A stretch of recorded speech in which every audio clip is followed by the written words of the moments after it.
All right, so the Dispar experiment is basically, I think he's still using a rubber band. All right, so you have this rubber band, okay, creating your force, the same force, and you're just going to pull this thing back. Now, as I pointed out, he has a stop here, okay, and so you pull it back to the same place each time. Now, instead of pulling his lever back where the stop is, he's pulling it back over here. So obviously that means you could bend the lever a little bit. You can put an equal amount of force on it. And so what he should have done is put his little string here and pull it back and then cut it. And then you'd have a more guarantee that he couldn't put any bending force or any extra force in because he's against the stop.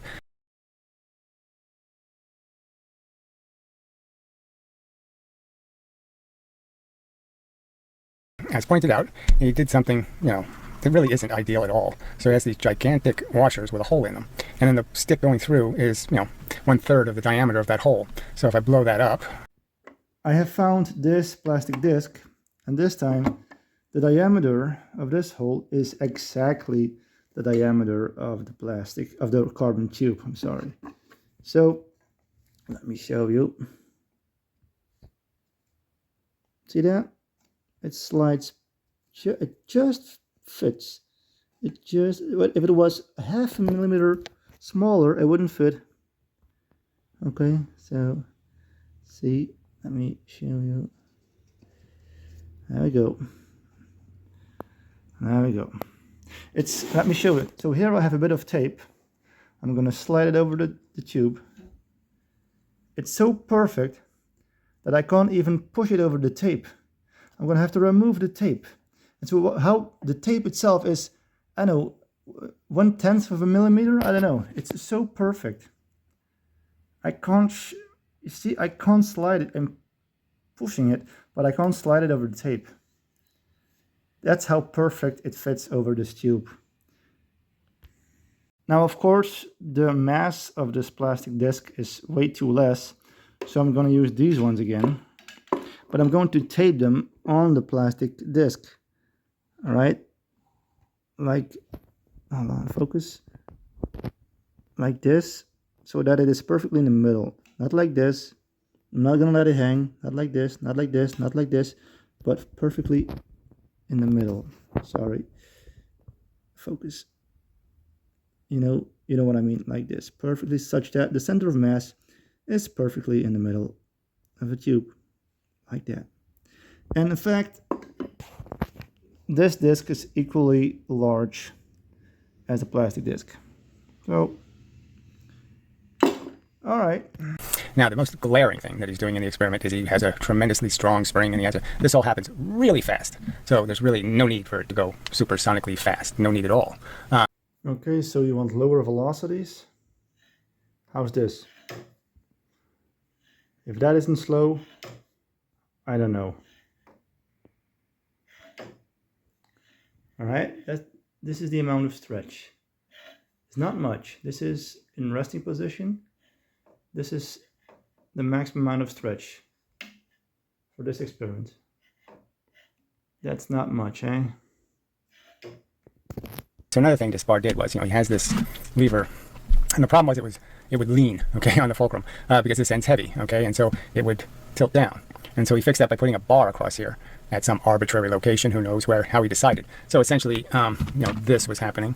It was tilting down, and so he put a bar under it so it would stay level. Now, the problem with that is that on one case, the weight's on one side of the bar, and the other case, it's on the other side of the bar, obviously creating extra weight. So this is an unknown amount of friction for each experiment, where if he put the bar here, that is, if he prevented this side from going up, instead of preventing this side from going down, you could understand that no matter what weight I have on this side, they're supposed to weigh exactly the same. The 2 mass is going to weigh the same as the 1 mass further out. So there'll be the same friction on the bar. Okay, so the bar is now on top on the left side of the lever. So that the bar can't, so that the lever can't tilt over. Okay, fine. Let's try it out.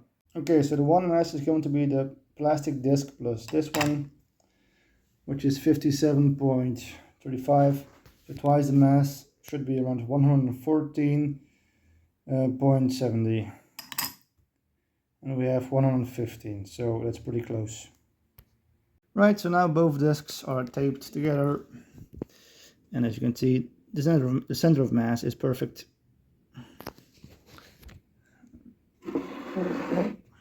Right? doesn't move. Okay. Just measuring the distance of the one mass, which is at 44 centimeters, right? 44. All right, let's now do a whole bunch of tests. I'm going to release it from here every time. Not over here, because the lever might bend, even though it's a very rigid carbon tube. All right, so see what we got. 178, 179, 179, 176, 182, 180, 176, 179, 175, 181, 182, 182, 179. I think we have a pattern here. All right. 184, 185, 182, 179, 180, 183. All right, so now we have the two mass taped. The center of mass is perfectly in the middle. Right, so the other side. There we go. Okay, so the distance of the two mass should be 22, and it is 22. So 0, 22. So now a couple of trials with the two mass. Same releasing point over here. 148, 139. Once again, it's going faster, doesn't it?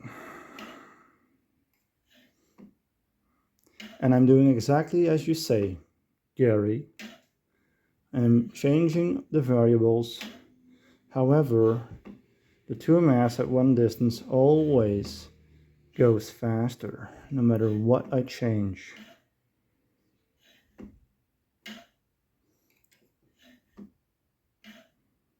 How is that possible? Might it be inertia, perhaps? Or is that still crap? Of course, it's still going to be crap. All right. All right, so another thing he did, well, he stated that his timing gate is at the peak velocity, and no, it's right after liftoff. So this is going to swing this whole distance, and he has the timing gate right here at the beginning. So he certainly should try the experiment also from different locations. Now change the position of the timer. Closer in. Oh, damn it. Let's see. So, gotta be a little bit more like this. Okay. There we go. So now I have changed the position of the timer. This is still the two mass. 111. 110. 19. 108. 110. 110. 109. Now it seems to be we're having more consistent timings. 109. All right, so that's pretty obvious. It's around 110 each time. So God damn, I can't talk. I'm going to do the one mass now. Right. The one mass is positioned at 44 centimeters once again. 138, 140. It's going slower, isn't it? Once again, doesn't matter what I change, Gary. Doesn't matter.